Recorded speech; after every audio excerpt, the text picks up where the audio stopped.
Hello everyone, good morning. मैंने corporate governance का unit number 1 और यूनिट नंबर 2 ऑलरेडी अपलोड कर दिया है यूट्यूब पे, और मैंने प्लेलिस्ट बना दिया था, तो उसी प्लेलिस्ट में है वो दोनों वीडियोस। और उसके साथ ही में मैंने जो यूनिट नंबर 1 और 2 के नोट्स थे उसे अपने टेलीग्राम में अपलोड कर दिया है। अगर आप लोगों को भी टेलीग्राम चैनल ज्वाइन करना है तो मैं हर वीडियो की डिस्क्रिप्शन बॉक्स में मैंने टेलीग्राम लिंक ऐड कर रखा है, इस वीडियो में भी मैं ऐड कर दूँगा, तो आप वहाँ से ज्वाइन कर सकते हैं, जिससे आपको मेरे ये सारे जो फुल फ्लेज नोट्स हैं हर एक यूनिट के वो आपको मिल सके। तो चलिए इसी के साथ स्टार्ट करते हैं। ये जो हमारा यूनिट रहेगा वो रहेगा यूनिट नंबर 3, जिसमें हम डिस्कस करेंगे कि जो ग्लोबल कॉर्पोरेट फेलियर्स हैं और जो इंटरनेशनल कोर्ट्स यानी कि फेलियर होने के बाद में कई सारे रूल्स बनाए गए तो वो कैसे हैं, क्या हैं, हम इन सभी चीज़ों को इसमें यहाँ पे डिस्कस करेंगे। सबसे पहले हमारे पास आता है बीसीसीआई, जिसका मतलब है bank of credit and commerce international. ये एक यूके बेस्ड कंपनी है जो फाउंड की गई थी 1972 में, जिसके जो फाउंडर थे वो आगा हसन अबेदी थे, जो पाकिस्तान के निवासी थे। अगर हम बात करें हेडक्वार्टर का, तो फॉर्मली जो रजिस्टर गया था वो लग्जमबर्ग में किया गया था, कैमन आइलैंड में गया था, और इनका जो ऑपरेशनल हेडक्वार्टर था वो लंदन के अंदर यूके में था। और ये बंद कब हुआ? ये 1991 में बंद हो गया, यानी 1972 में ये स्टार्ट किया गया और 1991 में ये बंद कर दिया गया। रेगुलेटर कौन कौन थे इसके अंदर? बैंक ऑफ इंग्लैंड थे, लग्जमबर्ग थे और यूएसए का फेडरल रिजर्व था। अगर हम बिजनेस ऑपरेशंस की बात करें तो ये 78 कंट्रीज़ में ऑपरेट करते थे, जिसमें इनके 400 से भी ज़्यादा ब्रांचेस थे। यानी कि आप एक चीज़ समझ सकते हैं, 1972 में एक बिज़नेस स्टार्ट हुआ, 1991 के अप्रॉक्स में ये क्लोज हो गया, उसके बावजूद उनके 400 से भी ज़्यादा ब्रांचेस थे। इन्होंने जो ग्रोथ दिखाई वो बहुत ही ज़्यादा ग्रोथ दिखाई अपनी कंपनी में। अगर हम बात करें, marketed itself as a bank for the developing world and Muslim countries and has strong ties in the Middle East and Asia। इन्होंने क्या दिखाया, अपने आप को मार्केट कैसे किया? इन्होंने अपने आप को मार्केट किया एक बैंकिंग की तरह डेवलपिंग वर्ल्ड के लिए, और जो इनके जो टाइज थे यानी जो इनके जो घनिष्ठ जैसे संबंध होते हैं वो मुस्लिम कंट्रीज़ के साथ थे, और इनके स्ट्रॉन्ग टाइज थे मिडल ईस्ट में और एशिया में। अगर हम बात करें नेचर ऑफ स्कैंडल का, यानी स्कैंडल कैसे क्या हुआ, अगर हम इसकी बात करें तो सबसे पहले यहाँ पे आता है बहुत बड़ा फाइनेंशियल फ्रॉड। अच्छा देखिए, मैं साथ में इसके एक और चीज़ ऐड करना चाहता हूँ, मैं आपको भी इंडियन कॉन्टेक्स्ट में भी ये सारे फेलियर्स पढ़ाऊँगा, और अभी मैं इसमें कम से कम 7 से 8 फेलियर्स मैं आपको पढ़ाने जा रहा हूँ। आप हर किसी में नोट कर सकते हैं।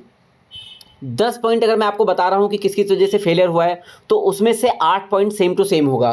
देखिए, सबसे पहला पॉइंट तो मेनली यही होता है, बोर्ड ऑफ डायरेक्टर ध्यान नहीं रख पाएँ, फाइनेंशियल फ्रॉड हुआ, ओवर एक्सपेंशन हुआ, जो कंपनी का जो फाइनेंस था उसे गलत तरीके से यूज़ किया गया, फिर जो ऑडिटर थे उन्होंने अच्छे से बुक चेक नहीं की। सेकंड थिंग, ऑडिटर जो थे वो इंडिपेंडेंट नहीं थे, यानी कि सेम लेवल का ऑडिटर जो है वो कंपनी को कंसल्ट कर रहा है, और सेम लेवल का जो ऑडिटर है वही आके कंपनी के ऑडिटिंग की बुक चेक कर रहा है। यानी कहने का मतलब यहाँ पे ये है कि मान लीजिए मैं आपकी कंपनी में आता हूँ, मैं बताता हूँ भाई ये वाला काम कर लो, आपका बिजनेस बढ़ेगा।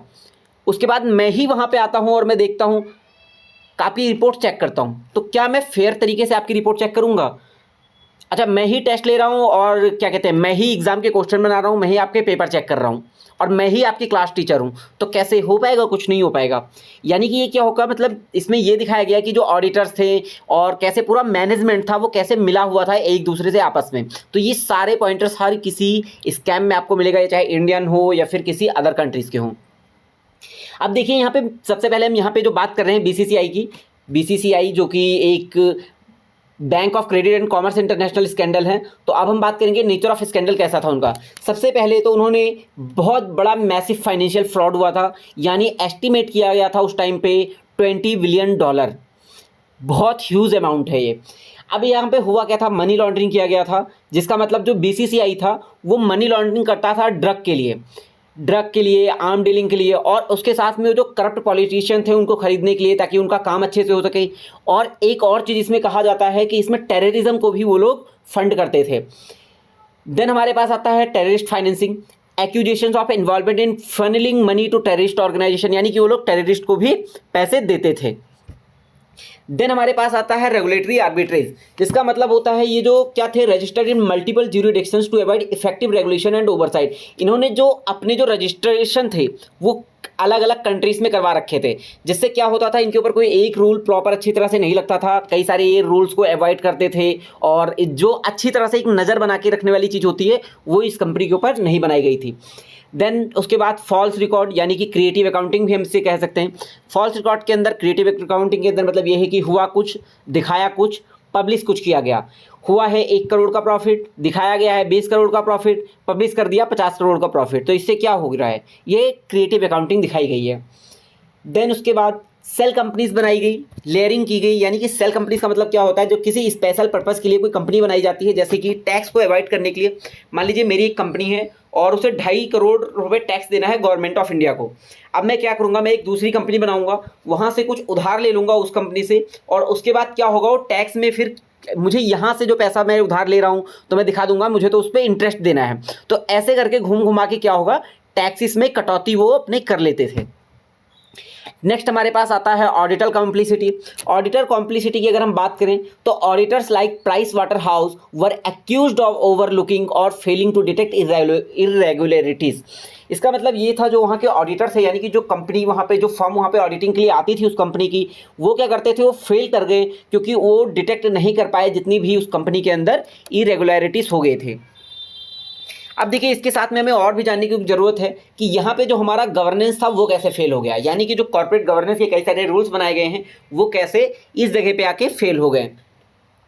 सबसे पहले हमारे पास आता है गवर्नेंस एलिमेंट, देन आता है हाउ इट फेल्ड, यानी कि वो कैसे फेल कर गए। अब बोर्ड ऑफ डायरेक्टर की बात करें तो उन्होंने अच्छी तरह से ध्यान नहीं रखा। अगर हम ऑडिटर की बात करें तो उन्होंने अच्छी तरह से चेक नहीं किया। रेगुलेटरी ओवरसाइट की बात करें तो बहुत ही ज़्यादा वीक था। अगर हम इंटरनल कंट्रोल्स की बात करें तो अगर देखो, इंटरनल कंट्रोल्स अगर करती कोई भी कंपनी अपने अंदर, यानी कि कोई भी मेंबर होते उसके, वो इंटरनल कंट्रोल्स की कोई कमेटी बनी होती, जिससे भाई अगर आप 20 करोड़ के प्रॉफिट को 25 करोड़ दिखा रहे हो तो उसमें क्वेश्चन एक रेज होना चाहिए, 5 करोड़ आपका कहाँ से आया। तो ऐसा कुछ भी नहीं हुआ। देन अगर हम बात करें ट्रांसपेरेंसी की तो ट्रांसपेरेंसी वैसे भी नहीं हुई, क्योंकि फाइनेंशियल स्टेटमेंट क्या थे, वो फॉल्स थे, मिसरिप्रेजेंट किए गए थे, जितने भी ट्रू स्टेटमेंट थे उन्हें हाइड कर दिया जाता था। देन अगर हम बात करें एक्सपोजर एंड कोलैप्स, यानी कि कब इसके बारे में पता चला, एक्सपोज कब हुआ ये कंपनी और कोलैप्स कैसे हुई। देखिए, सबसे पहले होता क्या है, 1991 में एक ज्वाइंट इन्वेस्टिगेशन की जाती है। उस टाइम पे इसका जो एक्सपोज होता है पूरी तरह से, यानी कि जुलाई 5, 1991 BCCI was forcefully closed by the bank of England and regulators from the USA and other countries. 1991 में जो बीसीसीआई थी उस कंपनी को बंद कर दिया जाता है बैंक ऑफ इंग्लैंड के द्वारा, और जितने भी इसके रेगुलेटर थे जैसे यूएसए और भी कंट्रीज के। At the time of closure liabilities और मैसिव अफेक्टिंग। अब देखिए, जब कंपनी कोई क्लोज हो रही है, अब उसके ऊपर उसने 20 बिलियन डॉलर का उसने घोटाला किया था, तो उस टाइम पे होता क्या है, उस टाइम पे लॉस होता है गवर्नमेंट का, इंस्टीट्यूशन का, जितने भी डिपॉजिटर्स थे उनका। भाई आप बैंक है, बैंक में हम पैसा अपना डिपॉजिट करते हैं, जब बैंक डूब जाती है तो उस टाइम क्या होता है, एक कॉमन जो पब्लिक होती है उसका जो पैसा होता है उसके पैसे का भी नुकसान होता है। अब उसके बाद अगर हम बात करें, हमारे पास नेक्स्ट हमारे पास आता है मैक्सवेल कम्युनिकेशन कॉरपोरेशन यूके। देखिए, जो मैक्सवेल कम्युनिकेशन कॉरपोरेशन था वो यूके बेस्ड एक कंपनी थी जिसको ओन करते थे रॉबर्ट मैक्सवेल, जो एक फ्लेमबॉयंट मीडिया मोगुल के थे। ऑनर कौन था इसका, मिरर ग्रुप न्यूज़पेपर था। यानी जो मैक्सवेल कम्युनिटी कॉरपोरेशन थी ये किसके अंदर काम कर रही थी, ये मिरर ग्रुप न्यूज़पेपर के अंदर काम कर रही थी, और भी कई सारे पब्लिशिंग फर्म थे साथ में। अब देखिए कोलैप्स कैसे हुआ कंपनी का। Maxwell secretly transferred 460 million euros from employ pension fund to support his falling empire. अब देखिए, हमारे पास यहाँ पे एक चीज़ निकल के आता है, आपने हर कंपनी में आपने पढ़ा होगा या फिर सुना होगा कि कंपनीज के अंदर डिफरेंट टाइप्स की कुछ फंड्स बने होते हैं।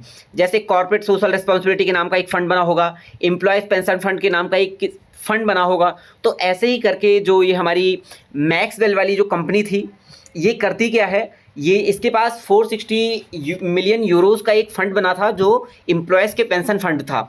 वो करती क्या है, इसको ट्रांसफ़र करती है अपना जो उसका जो बिज़नेस का फॉल हो रहा था, यानी जो बिज़नेस उसका गिर रहा था उसको ऊपर उठाने के लिए। सेकेंड थिंग यहाँ पे क्या होता है, इन्होंने बहुत ही ज़्यादा कंपनी ट्रांसफर्स के अंदर बहुत ज़्यादा कॉम्प्लेक्स मैकेनिज्म रखा हुआ था, यानी कि बहुत ज़्यादा डिफिकल्ट आइडेंटिफाई हम नहीं कर सकते थे कि कहाँ किसका ट्रांसफ़र हो रहा है, फंड का कैसे ट्रांसफ़र हो रहा है। मतलब भाई बजट के लिए कुछ एलोकेट हुआ है, खर्च कुछ हो रहा है, लोगों का ट्रांसफ़र कैसे हो रहा है। मान लीजिए कोई ऑडिटर है, उसका ट्रांसफ़र भी ऐसे इंटरनली वो घुमाते रहते थे। ऑडिटर ऑब्वियसली ऑडिटर मिला हुआ होगा, अभी इसमें हमें आगे पता लगेगा। देन क्या होता है, used company funds two by shares and artificially pop up stock prices. जो कंपनी के फंड थे उसको शेयर्स को खरीदने के लिए यूज़ किया, और जो स्टॉक प्राइसेस थे उसको इन्फ्लेट करवाया, यानी कि उसे जानबूझ के बढ़वा दिया। अब कोलैप्स कैसे होता है, जब इनकी जो मैक्सवेल कंपनी थी, उनके जो फाउंडर्स थे, उनकी जब उसके बाद डेथ होती है 1991 में, उसके बाद जाके पता चलता है फ्रॉड का, कि फ्रॉड यहाँ पे ऐसे ऐसे टाइप के हो रहे थे। उनकी जो कंपनी थी वो कोलैप्स हो गई मैसिव डेट के अंदर और मिस एप्रोप्रिएशन के तहत। अब देखिए मैसिव डेट तो होना ही था, जैसे आपको पता है, अभी मैंने आपको बताया कि करीब 400 मिलियन यूरोज जो थे वो कंपनी का पेंशन फंड था, वहाँ से ये लोग यूज़ कर रहे थे। तो इसका मतलब ये है कि कंपनी के पास उसका खुद का पैसा नहीं था, और इन्होंने अलग अलग जो डिफरेंट टाइप के फंड्स बनाए हुए थे, सोशल सिक्योरिटी से रिलेटेड, कॉर्पोरेट सोशल रिस्पॉन्सिबिलिटी से रिलेटेड, वहाँ के फंड इन्होंने यूज करना शुरू किया। अब इन्वॉल्वमेंट फैक्टर क्या था, सबसे पहली बात तो मैनेजमेंट का था, यानी कि मैनेजमेंट के पास जो कंट्रोल था वो पूरा का पूरा मैक्सवेल के पास था, कोई उसे क्वेश्चन नहीं कर सकता था। अब भाई किसी एक के पास ही पावर है पूरी की पूरी, तो आप उसे क्वेश्चन कैसे कर सकते हैं। अगर हम अपने कॉलेज का एक एग्जांपल लें, अल्टीमेट पावर क्या होता है, कॉलेज के टीचर के पास होता है। इंटरनल मार्क्स से रिलेटेड पावर किसके पास होता है, टीचर के पास होता है। भाई आपको 35 में से 25 मार्क्स दे रही है किसी बच्चों को, 35 में से 30 मार्क्स दे रही हैं, कोई बेसिस वो नहीं बताते हैं कि कैसे क्या चीज़ होता है। बट वही चीज़ यहाँ पे, लेकिन उसकी वजह से कोई फेलियर नहीं होता, बट यहाँ पे इसकी वजह से एक बहुत बड़ा फेलियर निकल के आया था। अगर हम बोर्ड की बात करें तो बोर्ड जो था वो इंडिपेंडेंट नहीं था। तभी देखिए आपने देखा होगा कि कई बार अभी हमने डिस्कस किया यूनिट नंबर 1 या फिर शायद 2 में, जिसमें बताया गया कि इंडिपेंडेंट डायरेक्ट होना बहुत ही ज़्यादा ज़रूरी है। 1/3 या फिर हाफ ऑफ जो डायरेक्टर्स होते हैं उन्हें इंडिपेंडेंट होना चाहिए। ऑडिटर की अभी हमने बात की कि कैसे वो फेल कर गए पेंशन फंड के डिटेक्ट को, जो पेंशन फंड का ट्रांसफ़र हुआ उसे डिटेक्ट करने में। अब देखिए 400 जो मिलियन यूरोज है वो कम पैसे नहीं हुए, बहुत बड़ा ह्यूज अमाउंट है। उसका जब फंड इधर से उधर ट्रांसफर किया गया तो किसी न किसी फाइनेंशियल रिपोर्ट में तो दिखना चाहिए था, नहीं तो ट्रांजैक्शन हुई होगी उसकी, बट जो ऑडिटर्स थे वो उन्हें आइडेंटिफाई नहीं कर पाए। देन रेगुलेटर्स की बात आती है, यानी कि रेगुलेटर्स भी कोई भी उनके पास फुल कंट्रोल नहीं था, वो रेगुलेट नहीं कर पाए उस चीज़ को, वो उस पर नज़र बना के नहीं रख पाए। नेक्स्ट हमारे पास कंपनी आती है एनरॉन, जो कि यूएस से बेस्ड कंपनी है, यानी कि leading energy and commodities trading company थी। एनर्जी और कमोडिटीज ट्रेडिंग कंपनी के बेस पे ये काम कर रहे थे। ये कहाँ की थी, ये टेक्सास के अंदर थी, और जो उसके सीईओ थे वो जेफरी स्किलिंग थे। चेयरमैन कौन था, केनाथ ले थे। सीएफओ कौन था, एंड्रयू फास्टो थे। इसे आपको इतना ध्यान रखने की जरूरत नहीं है। हाउ द कोलैप्स हैपेंड, यानी कि कैसे ये कंपनी कोलैप्स कर गई। सबसे पहले हम बात करेंगे सीएफओ जो फास्टो क्रिएटेड, उन्होंने क्या क्रिएट किया, उन्होंने कुछ स्पेशल पर्पस एंटिटीज़ क्रिएट की। स्पेशल पर्पस एंटिटीज़ का मतलब ये होता है यहाँ पे कि आपकी एक कंपनी है, मैंने अभी आपको एग्जांपल दिया था कि टैक्स को आप इवेट करना चाहते हैं, यानी टैक्स को आप सेव करना चाहते हैं, बचाना चाहते हैं, वो भी इलीगल तरीके से, तब आप एक सेल कंपनीज बनाते हैं जिसके अंदर क्या होता है, आपके टैक्स का पैसा जो होता है वो बचना शुरू हो जाता है। वही जो एसपीईज थे, उन्होंने क्या किया, उन्होंने एनरॉन के जो एसेट थे उसे खरीद लिया, यानी कि उसे वापस खरीद लिया। एनरॉन के स्टॉक को एक फेक रेवेन्यू लूप की तरह खरीदा, मतलब जो एनरॉन के स्टॉक थे उसे ही वो खरीद ले रहे थे। उसके बाद होता क्या है, उसके बाद वो इन्फ्लेट करते हैं रिपोर्टेड अर्निंग को, और जो रियल लायबिलिटीज थे उनको दिखा देते थे। जब मान लीजिए जो अर्निंग पर शेयर निकल के आता है वो 0.50 पैसे निकल के आते हैं। अब जो एनरॉन वाली कंपनी थी वो क्या कर रही थी, वो उस 0.50 पैसे की जगह वो 1.5 रुपये दिखा रही थी कि भाई मेरा तो 1.5 रुपये का प्रॉफिट चल रहा है ईपीएस में। तो इसी तरह और जो जितनी भी उनकी लायबिलिटीज थी उसे वो छुपा रहे थे। अब देखिए उसके बाद क्या होता है, जो बोर्ड था और जो ऑडिट कमेटी थी उन्होंने इन सभी चीज़ों को बिना किसी रिस्क के, यानी उन्होंने मेज़र नहीं किया इसकी वजह से कितना बड़ा रिस्क होगा और कितनी बड़ी प्रॉब्लम हो सकती है उन आम जनता को जिन्होंने इसके अंदर पैसा इन्वेस्ट किया हुआ है, उन सभी को ध्यान में नहीं रखते हुए इसको अप्रूव कर दिया। Arthur Andersen the auditor shredded documents and overlook major fraud. Next हमारे पास आएगा कोलैप्स के बारे में। 2001 के अंदर क्या होता है, एक विसल ब्लोअर थे सैरॉन वॉटकिंस नाम के, जिन्होंने क्या किया, ये सारी चीज़ें जो हमारी जो कमिटीज़ होती है, हमारी जो रेगुलेटिंग बॉडीज़ होती हैं, उनके अंदर ये नज़र में लेके आए थे। नेक्स्ट हमारे पास आता है Enron file for bankruptcy lodging $74 billion in value. देखो भाई कितना बड़ा स्कैम था। जो एनरॉन थे वो बैंक्रप्सी के लिए वो फाइल करते हैं, केस फाइल करते हैं, यानी कि वो बैंक्रप्ट हो चुके हैं, और उनका इस सारे जो स्कैम थे इसके अंदर में एनरॉन कंपनी का $74 बिलियन वैल्यू का जो नुकसान होता है, यानी कि $74 बिलियन का ओवरऑल इस कंपनी का नुकसान में चल रहे थे। इसी की वजह से सारा नुकसान हुआ। 22,000 employees lot jobs and retirement fund. अभी हमने केवल एक एस्पेक्ट देख रहे थे कि शेयर होल्डर्स का लॉस होता है और कैसे डिफरेंट पार्टीज जो होती हैं उनका लॉस होता है, लेकिन यहाँ पे हमें उन लोगों का भी ध्यान रखना चाहिए कि जो लोग किसी कंपनी में काम कर रहे होते हैं, जब एक स्कैम निकल के आता है तो कैसे उन लोगों का भी साथ में लॉस होता है। अभी हम एक कंपनी का बात करेंगे, कंपनी ब्लू स्मार्ट करके एक कंपनी है, जैसे ओला उबर चलती है वैसे ही ब्लू स्मार्ट कंपनी है, उसके अंडर शायद से 21,000 के करीब एम्प्लॉयज़ काम कर रहे थे। 2025 में अभी कुछ महीनों पहले ही, 2 से 3 महीने पहले ही एक स्कैम निकल के आया था कि ब्लू स्मार्ट जो कंपनी के जो CEO थे, यानी कि जो वहाँ के ऑनर्स थे, उन्होंने भी एक बहुत बड़ा स्कैम किया, करीब करीब 1800 करोड़ के करीब का, जिन्होंने गुड़गांव में अपने लिए बहुत महंगे महंगे फ्लैट्स खरीदे और दुबई जैसी कंट्रीज़ में अलग अलग अपने लिए फ्लैट घर खरीदे। उसके बाद क्या होता है, कंपनी अचानक से वो सडनली डूब जाती है। अब वहाँ पर लॉस किसका होता है, 21,000 वो एम्प्लॉयज़ अभी मतलब उनका जॉब तो चला गया, वो भाई डायरेक्टली तुरंत ही जॉब नहीं मिलने वाला किसी को, तो उनका जॉब वो चला गया। उसके बाद हमारे पास आते हैं जो टॉप एग्जीक्यूटिव्स थे, ऑडिटर्स थे, बोर्ड्स थे, इन्वेस्टमेंट बैंकर्स थे। ये सारे लोग क्या कहते, देखो इन सभी लोगों का मेन, देखो हमने अभी पढ़ा था सेकंड यूनिट में कि कई सारी कमेटीज़ बनाई जाती है जो इन सभी चीज़ों के ऊपर ध्यान रखते हैं, लेकिन यहाँ पे होता है सारे स्कैम्स निकल के आते हैं। जैसे रेवेन्यू मैनिपुलेशन किया गया था, यानी रेवेन्यू कुछ होता था, दिखाते लोग कुछ थे। एग्जीक्यूटिव ग्रीड था, यानी कि जो टॉप एग्जीक्यूटिव थे उन्होंने अपने जो शेयर्स थे इनको करने के लिए कई सारी चीज़ें इन्होंने मतलब इधर से, यानी कि कहने का मतलब यही ओवरऑल कि टॉप एग्जीक्यूटिव जो था वो भी इन सारे मैटर्स में मिले हुए थे।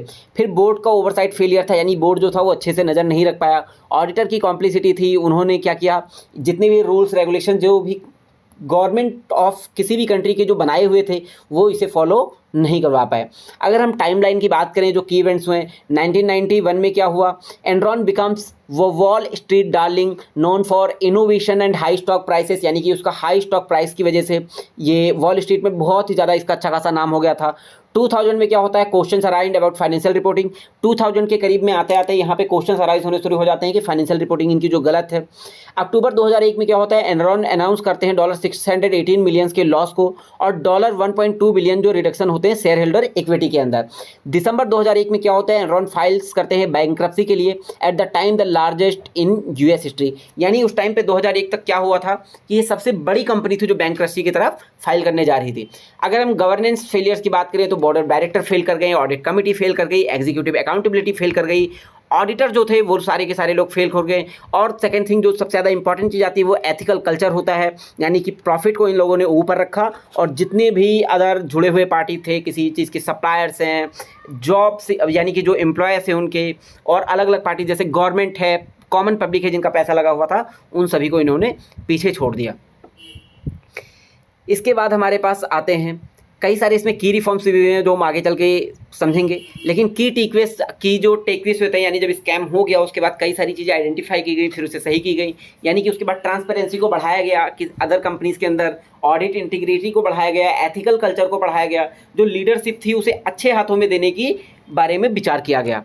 नेक्स्ट अगर हम बात करें, हमारे पास कंपनी आती है वर्ल्डकॉम USA। जो वर्ल्डकॉम USA कंपनी है वो उसका हेडक्वार्टर है क्लिंटन में, जो कि USA के अंदर है। जो इंडस्ट्री है वो है टेलीकम्युनिकेशन के अंदर, और जो फाउंडेड की गई थी वो 1983। ये किस तरह फाउंडेड की गई थी और कोलैप्स कैसे हुई, कोलैप्स इसका जो डेट था वो निकल के आया था 2002 के अंदर।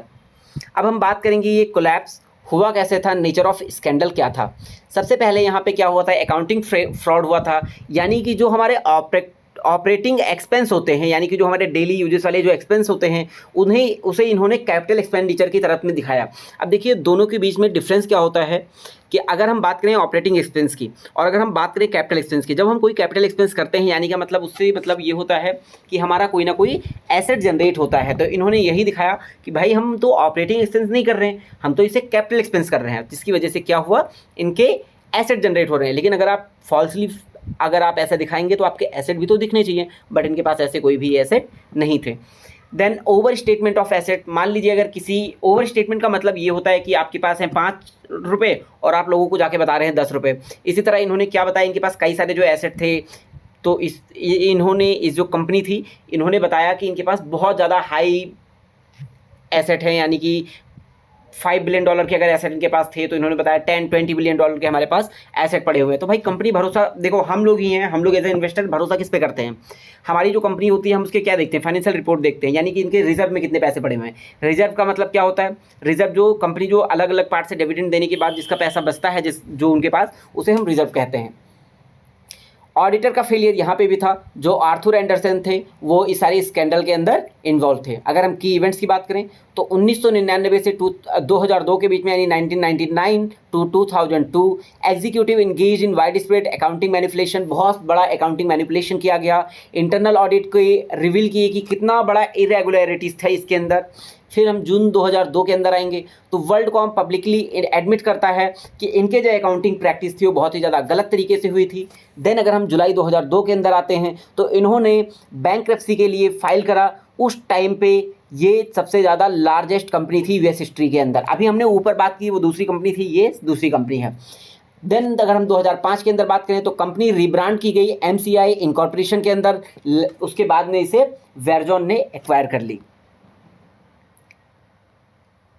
नेक्स्ट अगर हम बात करें, हमारे पास कंपनी आती है विवेंदी यूनिवर्सल, जो कि फ्रांस की कंपनी है। इस कंपनी का नाम विवेंदी यूनिवर्सल है, जिसको अभी विवेंदी SE नाम से जाना जाता है। इसका जो हेडक्वार्टर है वो पेरिस के अंदर है, फ्रांस में। इंडस्ट्री कौन सी थी? इंडस्ट्री है मीडिया इंडस्ट्री है, एंटरटेनमेंट है एंड कम्युनिकेशन इंडस्ट्री के अंदर इनका हेड आता है। जो CEO हैं उनके स्कैंडल के टाइम पे वो थे जीन मैरी मेसियर। स्कैंडल का जो पीरियड था वो 2000 से लेके 2002 के बीच था, यानी कि 2 सालों के अंदर में सारा स्कैंडल किया गया था। अगर हम बात करें नेचर ऑफ स्कैंडल की तो एग्रेसिव एक्सपेंशन। एग्रेसिव एक्सपेंशन का मतलब क्या हुआ कि आप लगातार बस एक्सपेंड कर। अच्छा, अभी एक हमारी इंडिया की भी एक कंपनी है जिसका नाम है बायजूस। बायजूस के साथ क्या हुआ था? वो भी लगातार एक्सपैंड करते जा रहे थे अपने आप को, बस एक्वायर कर लो, चाइनीज़ फंड को यूज़ करो, अलग अलग कंट्रीज़ के फंड को यूज़ करो, एक्वायर करते रहो। लेकिन भाई आपने एक्वायर तो कर लिया, लेकिन आपको उसको स्मूथ रनिंग के लिए भी, डेली ऑपरेशन के लिए भी पैसा चाहिए होता है। तो बायजूस भी एक फेलियर कंपनी की तरह ही काउंट की जाती है इंडिया के अंदर। तो इन्होंने क्या किया? एग्रेसिव एक्सपेंशन किया, यानी कि विवेंदी जो थे उन्होंने shifted from water utilities to a global media empire under CEO Jean Marie Messier via numerous high risk mergers. यानी उन्होंने अपनी कंपनीज़ को कई सारी ऐसी कंपनीज़ के साथ मर्ज किया जिनमें ऑलरेडी बहुत ही बड़ा हाई रिस्क था। मान लीजिए एक डूबती हुई कंपनी है और टाटा जाके उसके साथ मर्ज कर लेती है, तो टाटा के गुडविल को, टाटा के ब्रांड को भी उतना ही बड़ा डेंट पहुंचेगा। देन हमारे पास आता है अकाउंटिंग मैनिपुलेशन। इन्होंने बहुत बड़े बड़े अकाउंटिंग मैनिपुलेशन किए, यानी जो इनका कर्जा था उसे छुपाया गया, जो प्रॉफिट था उसे इन्फ्लेट किया गया, जो क्रेडिट रेटिंग देने वाली कई सारी कंपनीज होती हैं उन्हें इन्होंने रोक दिया कि हमें क्रेडिट रेटिंग अच्छी दीजिए, मतलब हमें ख़राब क्रेडिट रेटिंग मत दीजिए, जिससे कि हमें अच्छे प्रकार, मतलब कम रेट ऑफ इंटरेस्ट में हमें दूसरी कंपनी से लोन मिल सके। लिक्विडिटी क्राइसिस थी, यानी कि इनके पास पैसा, बहुत ही नाम मात्र का पैसा इनके पास बचा हुआ था जिससे डेली ऑपरेशंस कर सकें। फाइनेंशियल रिपोर्ट इनके पूरे के पूरे मिसलीडिंग थे। ओवर लेवरेजिंग, यानी कि इन्होंने कम से कम $20 बिलियन का इनके पास डेट था। अगर हम टाइमलाइन की बात करें,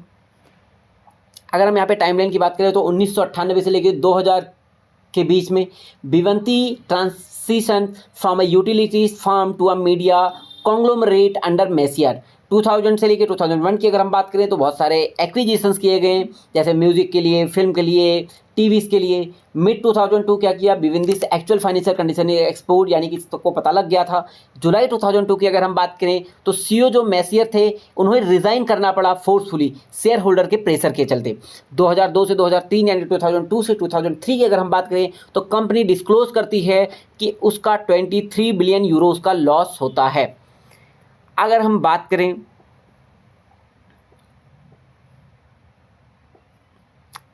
नेक्स्ट, हमारे पास आता है लेमन ब्रदर्स की कंपनी, जो कि USA के अंदर थी।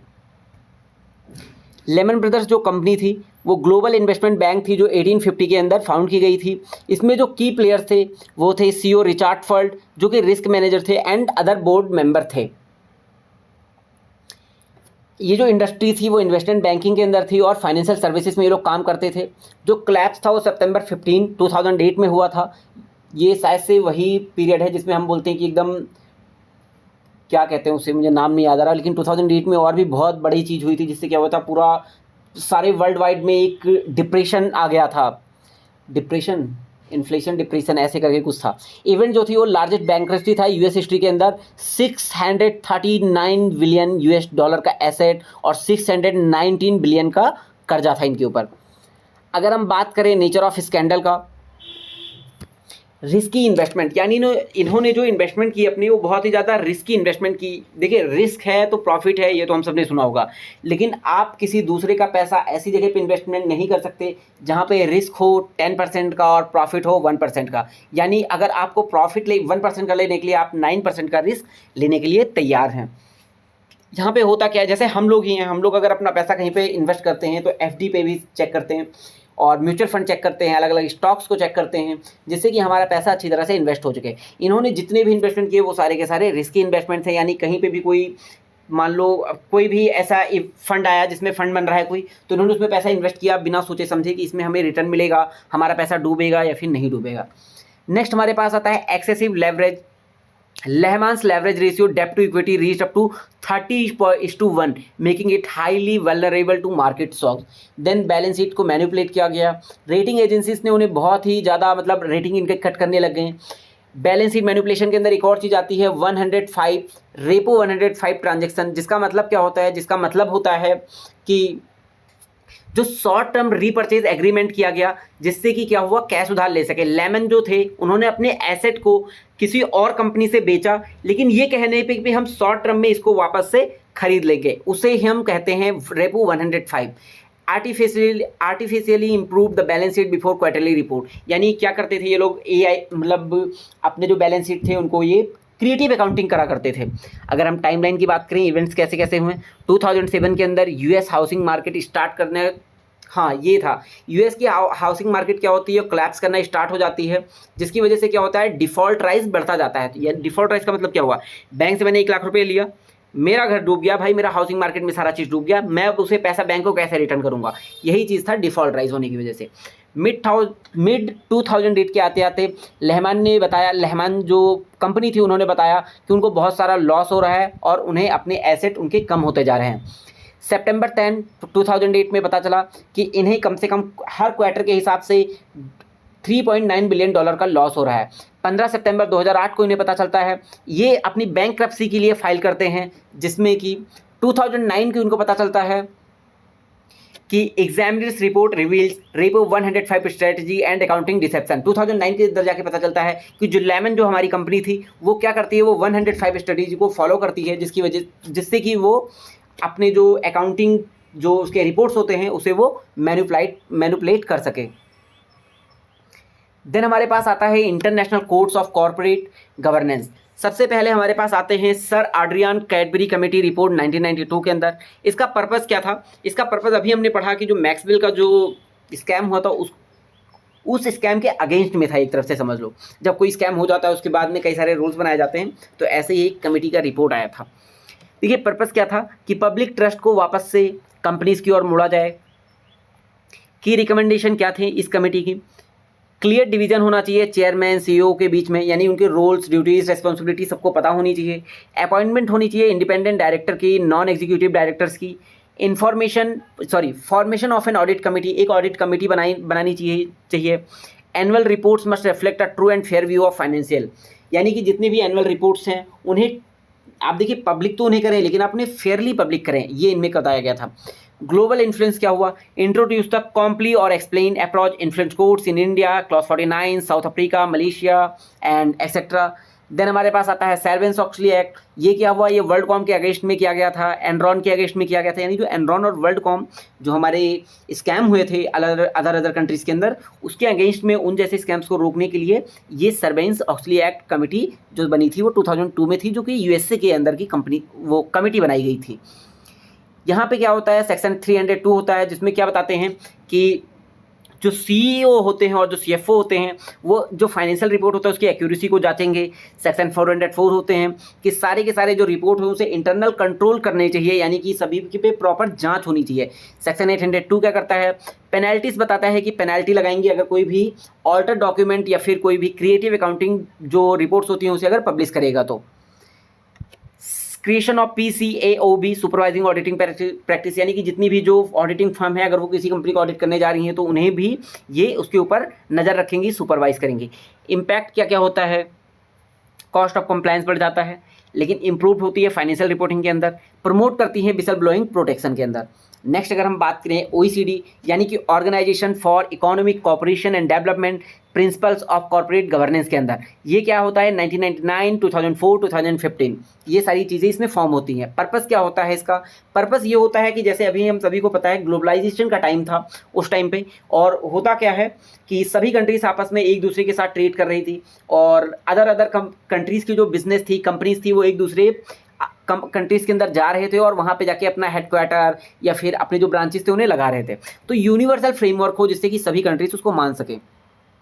यहाँ पे 6 प्रिंसिपल दिए गए थे, यानी कि इफेक्टिव गवर्नेंस फ्रेमवर्क था, राइट ऑफ शेयर होल्डर्स के बारे में बताया गया था, इक्विटेबल यानी कि इक्वालिटी के अंदर बात की गई थी, रोल ऑफ स्टेक होल्डर्स की बात की गई थी, डिस्क्लोजर की बात की गई थी, ट्रांसपेरेंसी की बात की गई थी, बोर्ड की जो रिस्पॉन्सिबिलिटी है उसको बताया गया था।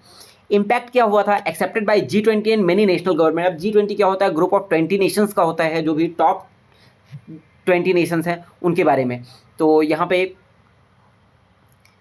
नेक्स्ट हमारे पास आता है use to assess corporate governance standard globally. अब देखिए हर एक कंट्री के अंदर अपने अलग अलग कॉर्पोरेट गवर्नेंस होते हैं, यानी कि कैसे वो कॉर्पोरेट फेलियर्स को, स्कैम्स को कैसे वो रोक सकते हैं, तो इसी के ऊपर ये सारी चीज़ें ध्यान दी गई थी।